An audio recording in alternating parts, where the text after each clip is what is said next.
this deer had 30-inch main beams. Jeez. And I've never killed a deer with 30-inch main beams.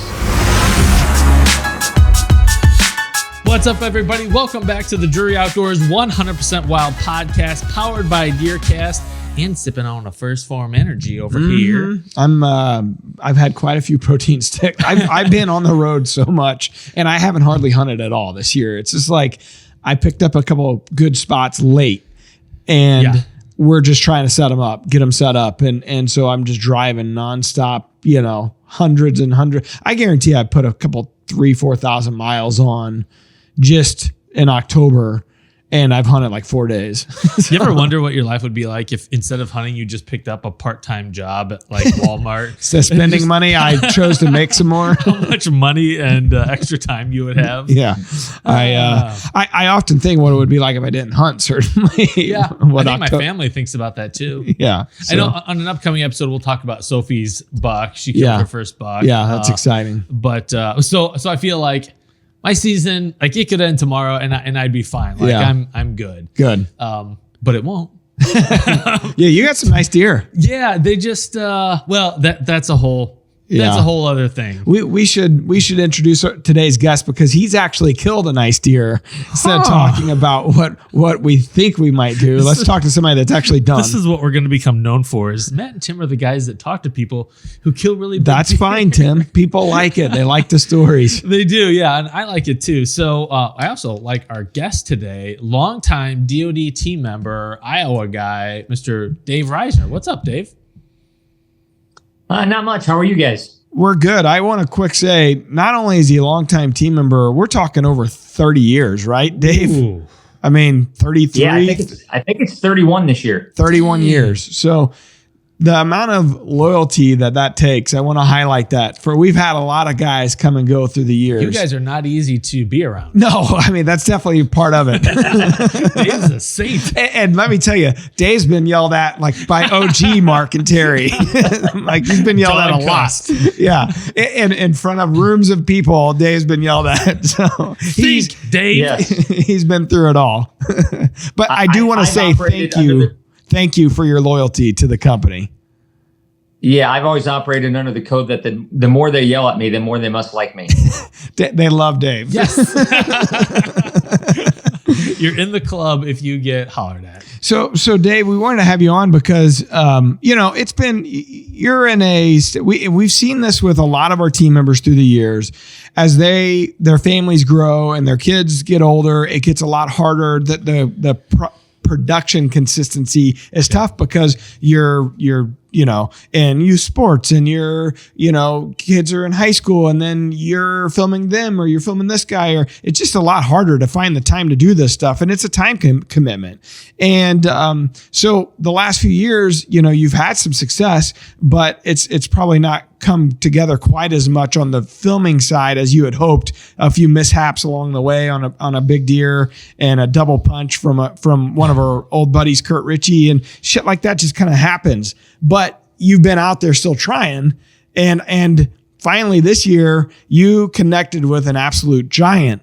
And so I wanted to talk about kind of the last few years and what led up to you taking this buck that you took, because it's on your home farm there, right? Yes, it is. So, yeah, it's been a couple year quest, and it does change when you have kids. I was very active with my kids. I coached them in both football and baseball all the way through. So it's kind of nice. I'm looking forward to the next chapter of like kind of getting re-involved a little heavier, because I just handed my youngest off to high school. So now my coaching duties are kind of done. I coached my last baseball season this summer, which, that really takes up and absorbs a lot of the time that you can be spent on getting prepared for a successful season when you're having a baseball tournament every weekend. Yeah. So I mean, that's part of it. Now Cooper did harvest a nice buck last year. So right before the season closed. So, I mean, yeah, we have had some success, and you kind of alluded to the same piece of property 2 years ago. I got to harvest a really good buck, 170-inch deer. And it's not even that. It's this deer had 30-inch main beams. Jeez. Oh. And I've never killed a deer with 30-inch main beams. So that's kind of cool. But my cameraman, like you said, Kurt Ritchie, had kind of double hit record. He didn't know he was on record. As soon as the deer came behind a tree, he hit it again, which then turned it off. And he watched the whole thing through the viewfinder, thought it was going to be a smash. Had a great front row seat, zoomed in and everything. Should have been there. Right. So I mean, this deer that I killed this year, I got him last year for that I recognized him for the first time on camera, and my cameras he was pretty regular last year. I mean, I would get him a little bit, here and there, everywhere, and I kind of thought I would be able to pinpoint him, and I hung a set, actually the same set that I killed the 170 out of, just happens to be in a good kind of cruising corridor that they're always checking.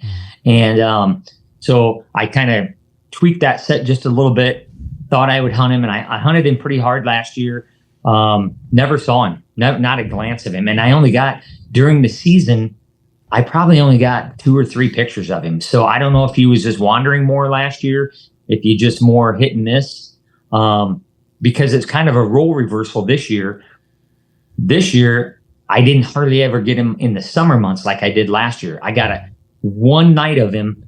I got a whole bunch of photos of him one night. And then I didn't get him again for the longest time. I didn't know if he was, struck by EHD or where he had disappeared to. But all of a sudden, like October 7th, I get him on a scrape that's, fairly near that travel corridor. And then on October 18th, I get him in my, my biologic food plot.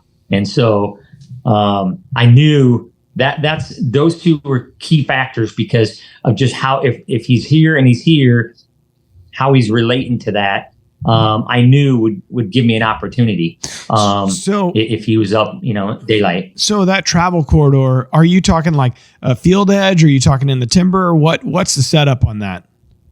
Well, it's actually unique. And, you don't always find everything by yourself. I had a friend that when we shed hunted it one year, we found a really big deer antler right in this. And you'd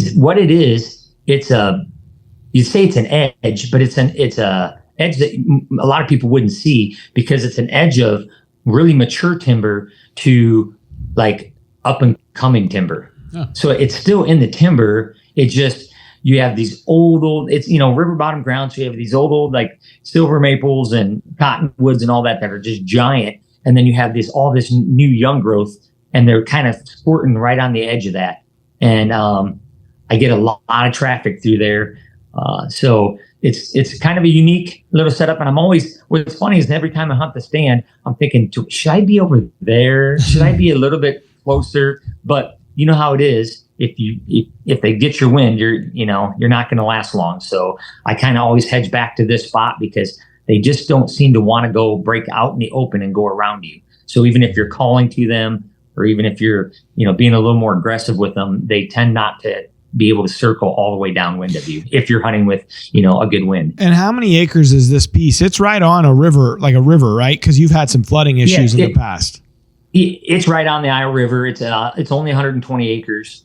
But it's just, it's in a good spot. It's not easily accessible, but, and like you said, it's vulnerable to, when the river floods, it's underwater. So you've got to ride with the times on that. Yeah. So, all right, you get the pictures, the 7th, I think you said the 18th. And then what is it? What time of day are the pictures on the 18th? The ones in the biologic plot and the ones near your set. What time of day are we talking here? Like, what gives you the idea? They're all still at night. Okay. I still haven't got a daylight photo of them the entire year this year. Last year I did get a few, but it's just I guess I have figured out when they start relating through that corridor, because like I said, where the scrape was to where the food plot was, my stand's kind of in between. So if they start showing me that they're relating there, I just need that deer to daylight or make a mistake and cruise a little bit, and I feel confident that I'll get an opportunity if I'm in the stand on that given day. I mean, you know how it is. It's still luck. It's still entirely luck that on this, same day that you happen to pick there, that's good win for you, is the day that he's also cruising through there as well. Yeah, for sure. So what were the weather conditions that day? Because you killed him mid-morning, right? Like late in the morning, actually, 10:30-ish. Yeah. I stayed in a little longer than maybe normal. It was just one of those good mornings. It was south, and this is what is unique. And I guess I'd advocate to other hunters is, we always want to hunt on that west or northwest or whatever. This stand is set up for south winds. I have to have a south wind for it. It's just not, north winds aren't conducive for this area. So you can still, as long as the other conditions are right, you can still have, great opportunities on a southerly wind. So, south wind blowing. I had a couple other smaller bucks earlier that morning. Nice 2.5-year-olds. One's going to be I think a pretty good deer coming up. And then I just decided, it was a good morning. I seen action kind of miscellaneously all the way through. And I always have a rule of thumb when I'm in the stand, about somewhere a little, usually later than this, but it's a little early to maybe invoke this. But I always say, I'm not going to leave if I've seen a deer within the last hour. Yeah.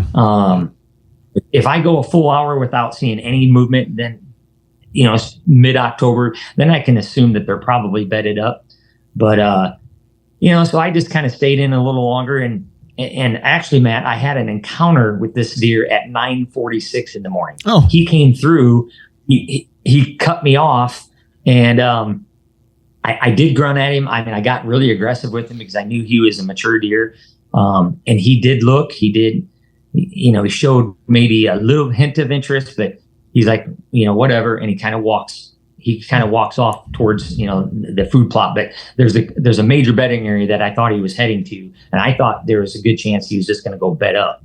Yeah. But once I saw him there at 9:46, I thought, well, he's in the area, he's on his feet, and two things are going to happen. Either he's going to continue to be on his feet, so I need to stay in the stand, or he's going to go bed up, which I want to give him some time to do so, because as I leave, I have to kind of parallel where he went.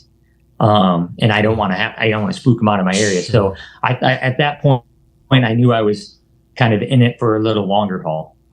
So then as you're sitting there, he walks off, you call, he looks, but he doesn't really respond. He continues to walk off. What do you then decide? Okay, maybe I need a rattle, or I need to call again, or you're just saying, hey, I'm going to let him be. I know where he's at. No need to get, I already tried to get aggressive. He didn't really react. So just let him be. And either he comes in, or I'm just going to try to get out. Do you call again? I think it'd be hard for a lot of guys not to rattle or do something to try to bring him back. I mean, something you've tried in the past is holler, hey. Hey. And they don't respond to that either. Hey, they just keep running.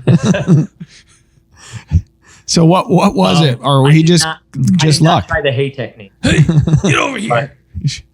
I just decided to be quiet and just settle back down. I just sat back down on my seat and just was going to just ride out for a while. If I hadn't seen him for the next hour or two, I probably would have tried backing out and leaving and just letting him be and potentially hunting him another day but I still would have had confidence at that point, in future hunts out of that set, knowing that he's cruising through there, he's using it.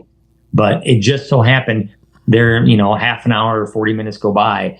And I'm telling you, I think that paid off, because he literally, I think from the calling that I had done, I must not have done too much to, make him think something was up. Because he literally was coming straight to my tree. Man, and, 40 minutes later, where he heard that calling from, he was, and I'm trying to self-film it at this point. I gave up on Kurt. You did a little better. You could go check out the Hunt and Deer cast. Not much, but actually, it was, some parts of it are just horrible, because where he went, is really not where I want the deer to come from. I want him to come through me and end up over there, afterwards in a sense. But where he came from it's really loaded with, leaves still on the trees and such. So I was having a hard time finding him. And then when I finally settled in on a spot, he walked, in a sense, right underneath the camera when he came so close while I was grabbing my bow. So I did miss, a lot of him, but I did. I got the most important part. He got the kill shot. Yep.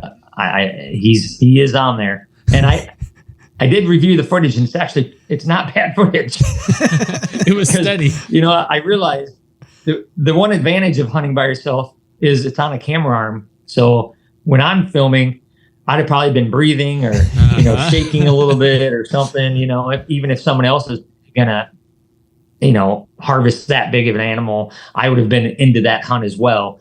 So on a camera arm, at least it was nice and steady. Yeah, glass half full. And there's always like, how much movement can I get away, especially with the deer that close? It's just, I can't imagine how hard it is for you guys to self film.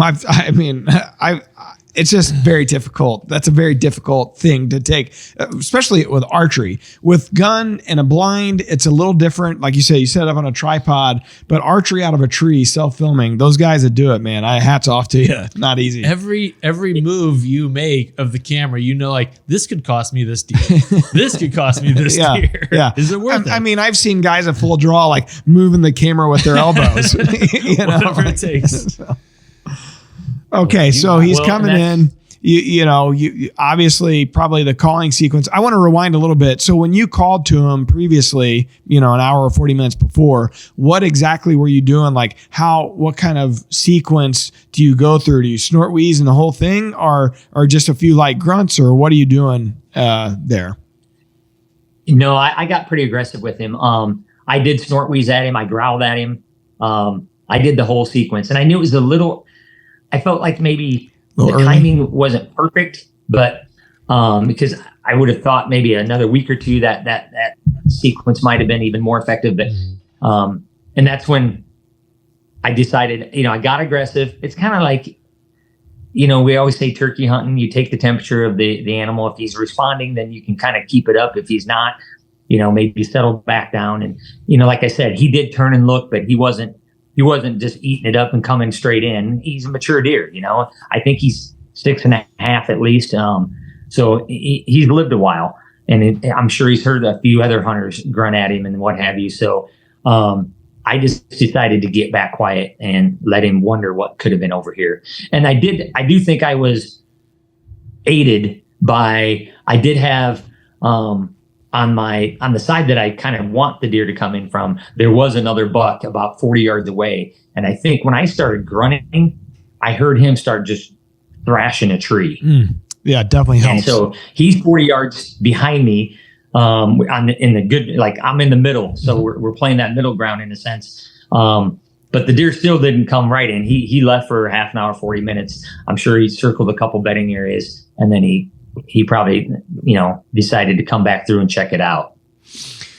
It does take a certain amount of... I think if I would have laid on him and continued to lay on him with the calling, I think I probably would have spoiled my chances. Yeah. Yeah. And I mean, that takes a certain amount of maturity to quiet down and just sit there knowing that he's in the area and maybe he dropped a pin where I am. Yeah. Cause I think Dave, you said it, like there is a tendency to want to pile it on because, hey, the first time he gave me a little bit of a reaction, maybe more, we'll get more. Yeah. Still to this day, I've never had, I must not be doing it right or not found the right deer because I've just never had a great reaction to calling when I see a deer. Yeah. And I've, snort, wheeze, growl, grunt, anything. And I've certainly got reactions where they turn, they look at you, but I've never been able to turn one to come back in. And you see it, and they, any of these guys, you, Mark, Terry, whoever, Tim Wells talked to us a lot about calling when we had him on. And those guys, they just have almost like a innate sense of what the deer, and I think it comes with obviously with a lot of experience, but man, I've not had any luck with it yet. And so then it makes you a little timid to try it because you're like, man, I don't want to blow them out totally. So it's interesting that deer, it didn't necessarily affect him then, but he came right to you later, you know? Yeah. And some of it's just the mood of the deer too. I think some days he may not have even come back around. Maybe he goes into that bedding area and finds the doe that he wants, and then that never happens. So, yeah. I mean, a little bit is still luck, but it worked out for me. And the one bad thing about that, when he came directly into the tree, I mean, literally that big a deer and looked right up at me. And I have my bow down by my waist. I don't even have my left hand inside the handle of the bow yet. And the camera is now not on him at all because he walked underneath it. So at this point, I have, what's frantically going through my brain is I have nothing. And he's came all the way to my tree, and I'm not going to get an opportunity because how often when a deer, especially of this age, looks up at you from right underneath you and you still have an opportunity when, especially self-filming. Like I just didn't think it was all going to happen. But when he bolted back, he bolted behind some of that same brush that was kind of ruining some of my footage that I couldn't film, through. But that gave me the opportunity to, and Tim, as you mentioned, at this point, I thought whatever movement I do, I got to make it happen right now. So I just quickly grabbed the camera, put it over, pointed it in his direction, finished finally getting actually my bow ready, my left hand in it, and getting ready to, put the release on. And he kind of starts stepping out. And this is another thing that big deer and intensity, even, I killed a lot of deer, but it's still, that whole adrenaline rush and all that is what keeps us out there, right? Well, that same adrenaline rush and stuff makes you do things that you normally wouldn't do. And when I went to hook up my release, I screwed up. I don't know how I don't know exactly what happened, but I almost like it left my string and almost left my bow. The only thing that caught my arrow was the little cage on my release that caught my fletchings. So, and you can hear it. You can hear the audio of all of this happening. And then I'm trying to frantically hook my knock back onto my string. Jeez. And I mean, and as I'm doing this, the deer is walking. Hold on, I gotta change the frame of the camera too. I'll drop my arrow just to see what happens here too. Right. So, and the deer is walking away kind of straight away, which I thought I knew there was going to be an opening coming up. So I just had to make it. I had to get everything settled before he got to that opening. Well, I did it. I got all that settled. And he actually, I thought I'd have that perfect quartering way shot because he was going to walk kind of paralleling me, but straight away. Well, he actually turned and kind of started coming broadside, which is fine too, right? How many yards are we talking here? He was, I think, about 24. Okay. And what was like kind of the ambient noise level? Pretty quiet? Yeah, no wind. Yeah, there wasn't a whole lot of wind at this point in the morning. There was a little bit. It wasn't much. So you could probably hear your desperation. This guy's coming apart. I certainly thought, but when you're desperate, you're going to do it. In the end, I always know if you don't get prepared if you don't actually, let one fly, you're never going to harvest the animal. So I knew I had to get to that point if I was going to have have a chance. So I repositioned the camera one more time, and that was a good thing. Because he, as you saw, some of the raw footage, he barely made it on because I was expecting him, like I said, to go straight away, and it would have been a little bit better, I think. But then when he turned and he came, then he's eating up my left to right field of view, and so I kind of knew at some point it had to be now or never, and it became now. So, so how did you feel about talk through the shot process, like where you're holding on him, given he's a relatively alert animal at this point? Relatively close. Yeah. Yeah, I held. I put my 20 probably, back off shoulder and middle third is kind of knowing when they are alert. I don't like to aim any too much higher than that, just in case. I mean, I shoot, enough poundage that they shouldn't be able to jump a string at 25, but deer do amazing things when their life's on the line too. So I always kind of say that bottom third, aim the top of the bottom third of the animal, even at 24. I could have maybe raised that a little bit, but I think it's happening so fast. I just went to where I thought was about that level. And I, with expandables, I always aim off the shoulder.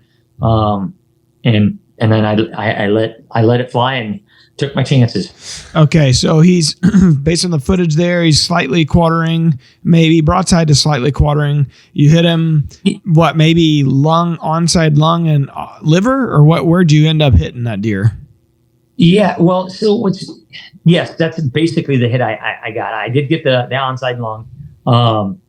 And in doing the autopsy, I had his liver in my hands, and there's not an arrow hole through the liver at all, but it had to be through the artery that fed the liver. It absolutely had to be, because the blood that we saw would be classic liver blood. And then obviously I went into guts following that too. Yeah. So I did get into there as well. But so I got one lung, I got something that fed the liver, and then I got guts. Okay. So not the best shot in.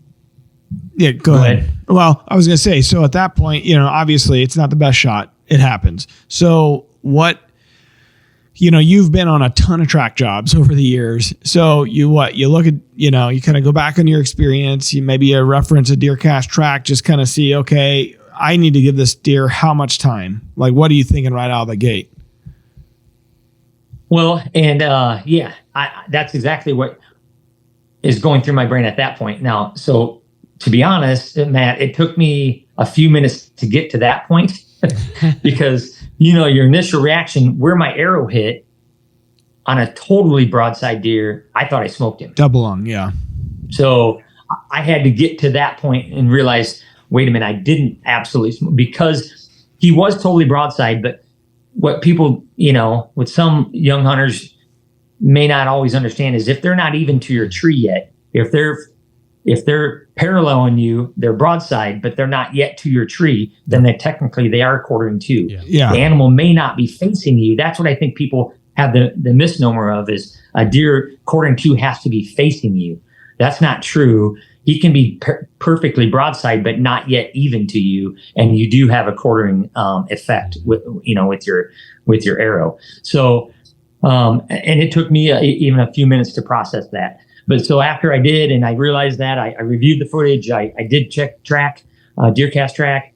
I actually called Mark, and we all went through it together right there in the tree. And we kind of, all of our brains kind of came together that, hey, we're going to give him at least 5 hours, and if we feel, we're going to go in and evaluate the situation at that point, and then if we feel like the blood's telling us something different, if it's just strictly liver, then a liver hit, you should wait a little longer. So we waited the appropriate amount of time. We went in, and he had went his distance, and we found him right on a trail. And so it all worked out. It just took a little, how it is as a bow hunter. That is the part that is just, kind of drives us crazy and doesn't allow us to sweep and all that. So. Yeah. You never start celebrating until you actually lay hands on the deer. In total, how long do you think how long do you think you gave him? I think we gave him about 9 hours. Yeah. I was gonna say 10 hours. That seemed to be liver. You're in that 10 to 12 range. Yep. And I agree. Just that catching that front lung helped me a little bit. Yeah. On time. It's amazing. It's just such a fine science. I'm lucky in the fact that I get to hear about a lot of them with Mark and Terry, and being on that text chain. Hey, we'll get, a screenshot, and then they'll send video of a hit, and say, hey, what do you guys think? And I get to hear those guys go back and forth. We did go in, after 6 hours, still needs more time, and just something.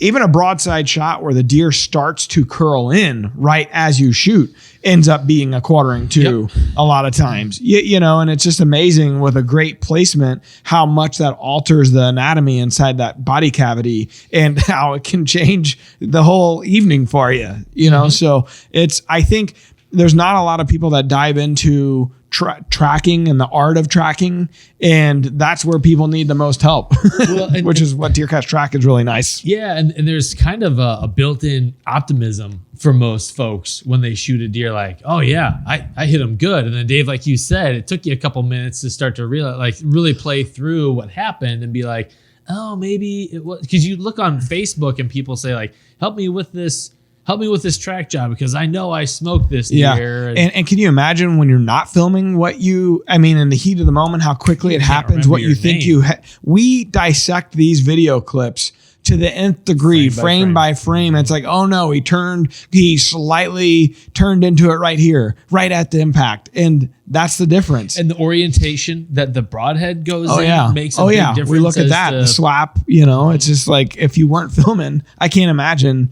hunting by yourself and not filming, knowing at the heat of the moment exactly where you hit the dang not thing. Using a lighted knock. Oh, could totally game changer. Almost impossible. Yeah. But so it worked out. Did you find multiple beds on that track, Dave? We found one really solid bed. Okay. Before, and then he went 60 to 80 yards past that bed, and that's where we found him. So to me, and go ahead. And the unique thing about this is I didn't get a full pass through, which is a little weird. I know I hit the onside rib, but typically I still get a pass through. So he had my arrow in him until after his first bed. He bedded with my arrow in him, and then in between his first bed and where we found him is where we found my arrow. That to me is an affirmation that you did the right thing by waiting, because you probably would have jumped him out of that first bed, and then who knows how far he would have gone. That's the thing that I think, talking to younger or newer hunters, that the older, veteran guys preach. It's like, hey man, patience on this, because you want to get your hands on them. It's a big deer of a lifetime. A lot of people will say, okay, let's go. I think I hit him great. Let's go in. But it doesn't hurt to give him a little time. And if you push him when he's not in those final hours, he could go forever, clawed up, and then off property, and then you're screwed. Just no way to find him. So that's the reason why guys give them time. You just got to give them time. They're not dead yet. And why it's great to check DeerCast Track, and it's great to call a friend to have a kind of an objective third party walk you through. Like, okay, take it down a couple notches. Let's really think through what's going on. If you have friends that all say, oh, he's dead, go in and get him, find one more friend that's a little more pessimistic. See, Mark and Terry are both pessimistic people. So it's always when in doubt, back up. Find a friend who knows how you shoot and ask them. I think most of my friends know how I shoot. And I think it's a good rule of thumb. If you don't see him fall, you probably should give him some time. Or hear him, yeah. If you don't actually visually see him fall down, because a lot of times you will on a good bow kill, if you have some, if the timber's, especially later in the season when you can see a little bit farther in it, the leaves are off all the trees and all that. You a lot of times I've seen a lot of my deer fall, and then you don't worry about those. You can walk through those right away. But when you don't see the deer fall, I would always then replay your shot. If you can't have the aid of a video like we do, replay the shot in your head. Mark's been always good about that. He's like, what was your last, window? You're like, what did you last see? He's asked that question to lots of people. I've heard him. And just to get them back in that mind frame of what was that last moment? What did you see? Where were you aiming? Where did you see from the arrow? And really, dissect that. And then wait the appropriate amount of time based on, the best knowledge that you can give yourself. And that's why it's so important to watch them as long as you can too. Try to follow the deer when they take off, Right. Yeah. And I didn't do a great job of that with this deer because of the self-filming.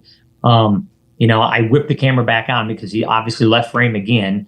But and so I lost track of him with my own eyes. I did look at the footage. I actually do have him in the distance, a little bit behind a fork of a tree.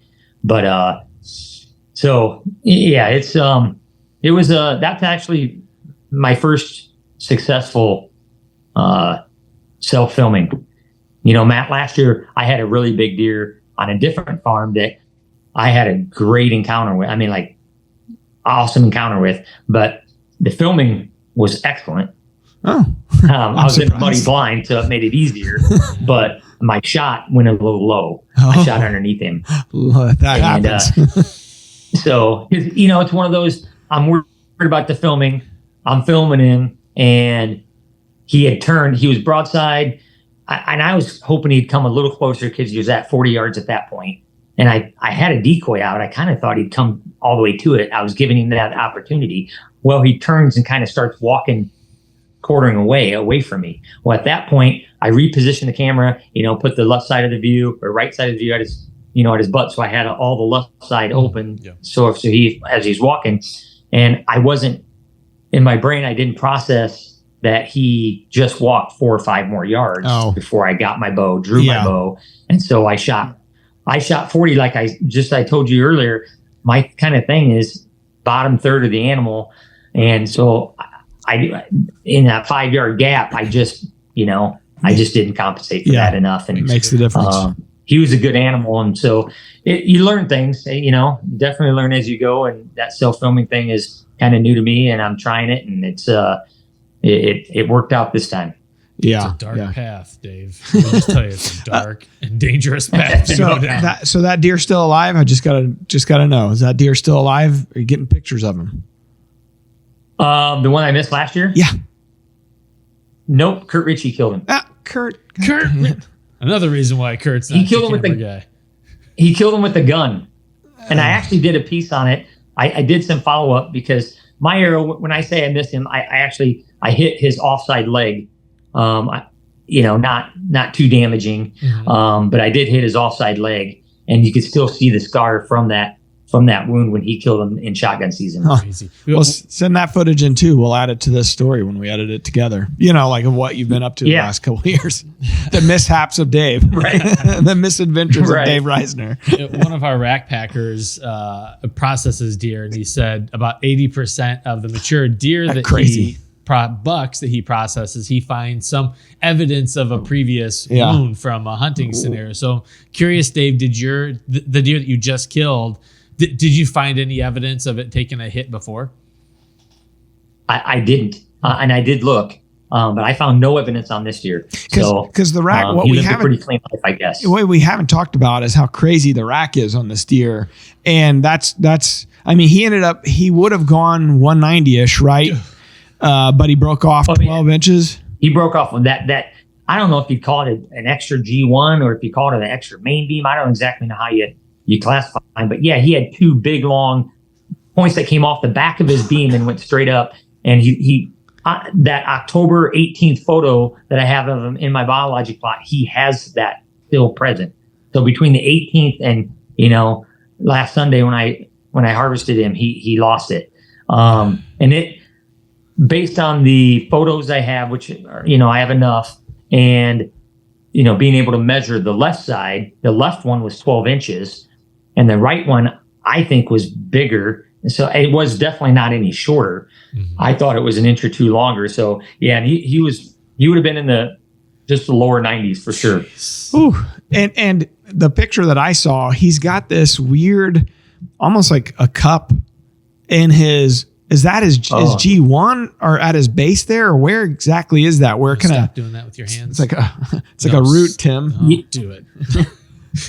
Yeah, it is. It's like a cup. I would draw this from experience. It's almost like a stag crown at the top where they crown out and they kind of cup out. This is at the base though, because he has like multiple points down there, and you could actually set like a pop can right in there. And that's where that back long point kind of comes up from. And so it's obviously a really unique deer, really unique animal. But giant also body. Like, I think it's probably one of the most mature giant bodied whitetails I've ever killed. Crazy. Dave is one of my kind of people. He calls it pop. Bet you guys can. I grew up calling it pop. I think I'm going to North Central I'm Illinois. not. I could call it soda or Coke if I was in the South, right? Yeah, you don't say everyone that. down here calls it soda. Yeah, because that's what it is. Soda. Yeah, it's not that. You want to punch me right now, but you Tim and Matt won't. got in a fight over pop and soda. These when guys I are had my first deeply beer. principled It's guys. soda. Soda. Wow. Okay. So what's next, Dave? For your season? Well, I still have another tag burning hole in my pocket, and the season's young, so we can't. When you're on a hot streak, you just keep going with it, right? Ride it out, baby. Let's see if we I can wouldn't screw know. something up along the way. Man. So yeah, It's crazy to kill such a great deer so early in the season. It's like you got your whole life ahead of you, pretty much. right. Yeah, I get the whole. I would think I have the whole best part of pre-rut and rut yet. Yeah. I don't have another deer of that quality. Kurt. A lot of times when you kill something like that, I'll be happy just killing one of my cull bucks that need to be killed because they take up space and they bully other deer from leaving your farm. Especially when I'm hunting smaller farms, like I've got a 120 acre and 158. When you're hunting smaller farms and you get one bully, they can kind of ruin your good deer as far as by ruining. They chase them out and they don't want to be there anymore. Yeah. So then now you're stuck with just the bully, and those deer in an ideal world, I would, you get a child, you get a first timer, you get somebody, but it just never seems to work out for me. Like I'll take one of my kids in, or I'll take somebody else in that never killed one, and we'll hopefully go in for that animal. Well, that animal never shows, and something else shows that they really want to shoot. And I'm like, I really don't want you to shoot that one. So it just doesn't work in real world like it should, but so sometimes, after especially a harvest of this nature, if one of those even animals, and I've got 2 or 3 that if they cross my path, I'm going to probably let an arrow fly at one of those just to get them, because I know one of them's 5.5 now, and he is kind of taking over. And then I've got another one he's only 4, but he's not good. And, he'll just be doing the same thing next year. And then I got another one he's a ghost, and he's not always on me. He's on Kurt actually quite a bit. So that's hopefully Kurt's choice to have to make. But yeah, so I still have another tag. I do have a gun tag as well, somewhere down the line. I don't get too excited about it, but I usually, and the reason, I'm always excited to hunt, but I'm usually filming my kid during gun season. So don't I'm get always too excited filming about that. him or my wife. The kids, cat scraps. Well, the kids are in high school. Let's be honest. We're ready for them to be done. Their time is over. Yeah. Yep. Cooper. I it's took not off the good diapers. either. You're on your own. All right. Well, I want to get into a few different things here before we got to jump off. So we're going to dive into some of the show shenanigans we typically do here. We got Real Wild Clip this week. We got Question of the Day. We got Wildlife Word of the Day. We got no shout outs. The whole cornucopia. I did have one last question I wanted to ask. Okay, let's hear it. Dave. You mentioned using a decoy. Is there ever a scenario where, and we talk about using decoys in high visibility areas like fields and field edges, but would you suggest using a decoy in the timber at any point? Yeah, I don't think it's a bad idea in a timber. Anytime you give an animal a visual, I don't think it can hurt. Now, the thing with decoys that we always say is your non-target animals sometimes don't, your does basically, don't always enjoy the decoy process as much. They could screw you up. So I would caution if you have a lot of doe concentration, if you're like in a food plot, sometimes it doesn't work. You think it's going to be great, but when all the does are going to come out first, and if they're always stomping or looking at it, and kind of running off, you could be hurting your hunt and not helping it. But yeah, I think in this area where I was, a decoy I think would work great, because it would have gave him, when I did that initial calling sequence, if he could have seen another deer. Now I know I had that other deer in the background some, but there's no way he could have seen him. He was just hearing him potentially. And I think a decoy visual, yeah, I think it would have. I think it could have turned him and made him come right back in or right in the first time. Okay. I don't think it's a bad idea ever when it's right and not when you're going to expect a lot of doe activity. Okay. I would caution just if you think you're going to have a lot of does, it doesn't always fare too well with them. Mm-hmm. I hate does sometimes. Yeah. Skanks. They can be the best and the worst, Personal. right? They can bring one right past your tree, or they can, or that you get that one that stomps and blows, won't leave herself, but makes everybody else. Yeah. That's the worst kind. I can't. That's the one that really annoys you. They'll leave, they'll come back, they'll leave, they'll come back. Just they'll shut up leave. and It's go. like at some point you just want to start waving at them. You're like, yes, I'm a human. Get the hell out of here. You're killing me. Ruining everything. Right. Jeez. All right. Let's jump into the Real Wild Clip. Jordan, if you're ready. Today's Real Wild Clip is brought to you by Sportsman's Channel. And actually, this is a buck bedded in a front yard in a suburb here in St. Louis, Missouri. And producer Jordan, filmed it. And this is pretty crazy footage. I can't wait to see it. Jordan. Whoa! Survey says he's sitting next to the dog's dish or a pipe or something. Oh my gosh. Yeah. They're on the Holy porch. heck. Yeah, it's like they're eating the dog's food or something on the porch. I mean, that's a giant. That is a really big buck. And then he got it another time. Oh my goodness. Jordan, didn't you get this deer another time where in the back there in the window you could see a deer mount on the wall? Okay, so the street number is 215. We just need the name of the street now. I'm not going to give out the suburb, Ooh, girl. but yeah. I'd be creeping out that garage door right there. No, you wouldn't. Yeah, I'm gonna get you. No, Sophie, you get wouldn't. the camera. Try to get in as tight as Just possible. open the door and jump on him. I consider doing that. He's got no care in the world. That deer's gonna live till like 12 till he gets or hit by a 13, car. or he gets hit by a car. That's right. Ugh, All right. I hate deer. All right. Well, All right. we got the question of the day today. It's brought to you by Tracker Off-Road, on the trail, on the job, and on the hunt. Tracker Off-Road has you covered. I was just actually in my Tracker Off-Road yesterday. I got a new 800, and man, those things are quiet. For what they are quiet side by side. Quiet power. Mm-hmm. I was just on the trail yesterday Well, and on the job. yeah, but you were Not using on your the 2 hunt. legs. Loser. Here he is hoofing it to his spots. Getting fit. Yeah, stupid idiot. All right, so we got a question from Nick Lawyer in Deercast. Lawyer. All right, when do you start using deer pea scents? Dave, when do you start using deer scents? Here, as we're filming it, we're October 30th. This will air next week, so the first week of November. When do you start using scents, decoys, all that good stuff? Or do you? Scent. Well, you can start using scent even beginning of October or September. As far as if you're going to try to create a mock scrape, or I always try to pick an area that they scraped before that I know they're going to want to scrape, but maybe they haven't started yet, and you can start scent, a buck bomb or whatever you want to get there, and get that going. But as far as scents outside of that, I don't use a lot of scents. I just try to be scent free. Because anywhere you use scent, unless you got some type of method to get it out somewhere, I always said they made a salt gun. They need to make a gun that you can shoot scent out of from the tree, so you don't have to actually go walk over there or go spread it around.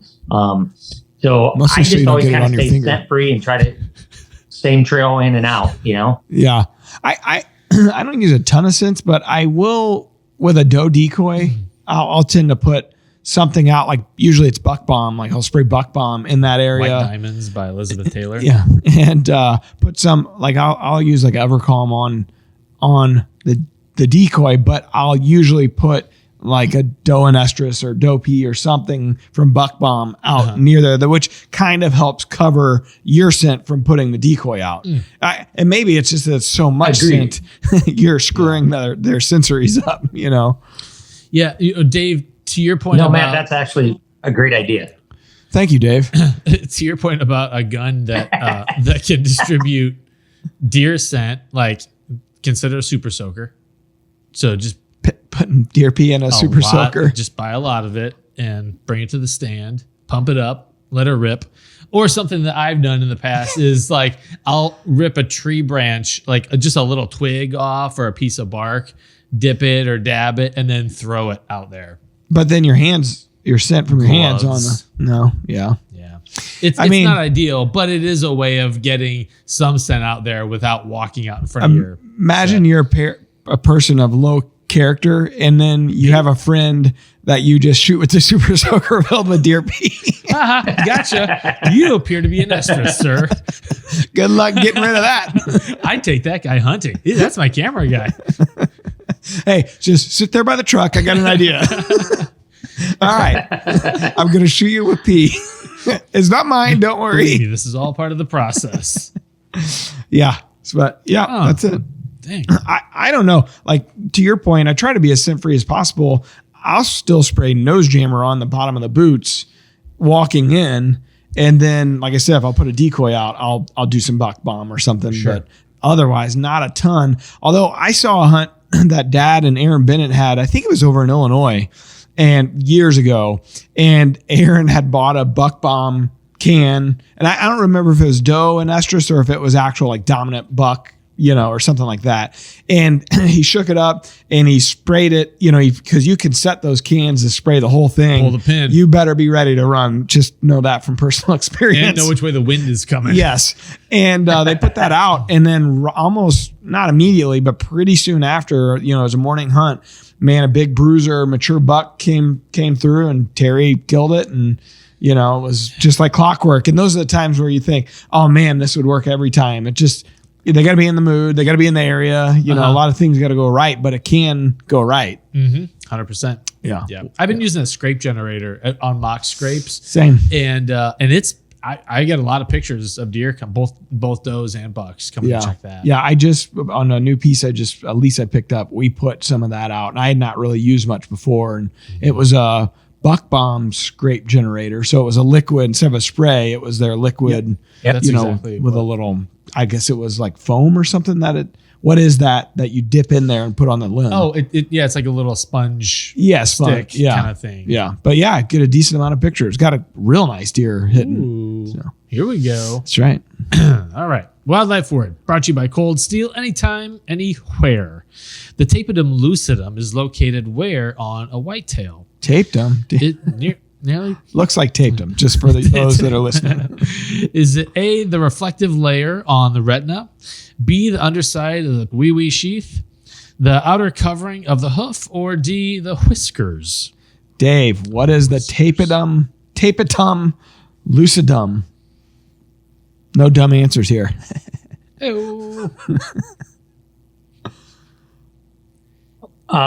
there are dumb answers. Lucidum sounds like the eye to me, but I have no idea. Truly, I would guess that the eyelid or a reflective layer on the retina.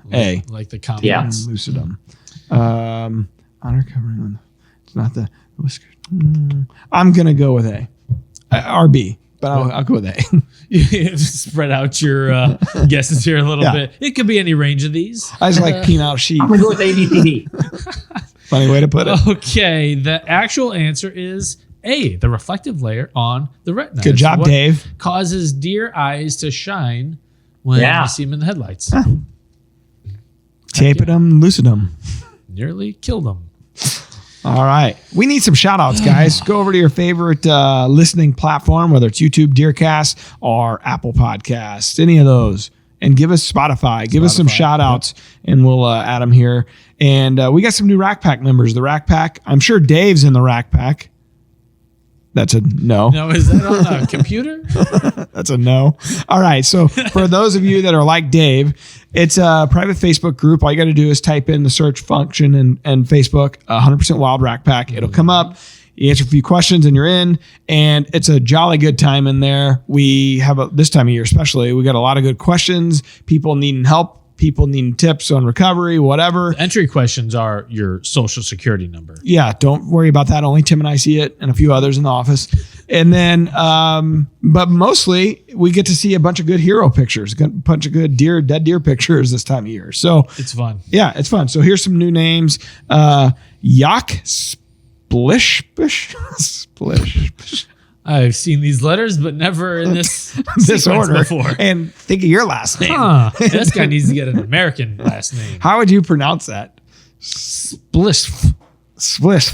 Man, that's And in parentheses, it says real member. So that's not a fake name. I like the first name, though. Yak. or yoke. Either way, it's cool. I don't know. Maybe it's He's Jerry. yoked up. All right, we got Bill Hoyer. We got Aaron Anderson. Is that a girl? I don't know. Casey Adams. Spelled like a girl. Mickey Malone. Dwayne Pipe. Okay. I don't know why I think that's funny. Dwayne Because Pipe. it is funny. And Jerry Reeves. I would like to say, after we had that one podcast where we went into the Judd talk about which Judd's the hotter, Uh-huh. we forgot about Ashley Judd, who I didn't. we didn't mention her. All right. Oh, And that's Ashley, true. Yeah. Ashley Judd is pretty hot. She would be, not anymore, but back in the day, she was the hottest sister. And then she joined the Rack Pack. That's right. Yeah. 'Cause you were never did. like. I screenshot it and I sent it to Tim and I was like, coincidence? Don't think so. I don't think it looked like one of those joint accounts. It was like a husband-wife picture. Ashley could be a guy, I guess, but I'm going with Ashley Judd. The Ashley Judd is now in the Rack Pack. So we have famous people in there, people. I can't wait for Winona to join up. Yeah, obviously No one else on earth. the other one's not going to make it, but what? Rip. Sorry, too soon. Rip is like saying, no offense. No offense. Don't take this personally, but your personality is terrible. She will not take it personally. The other two might.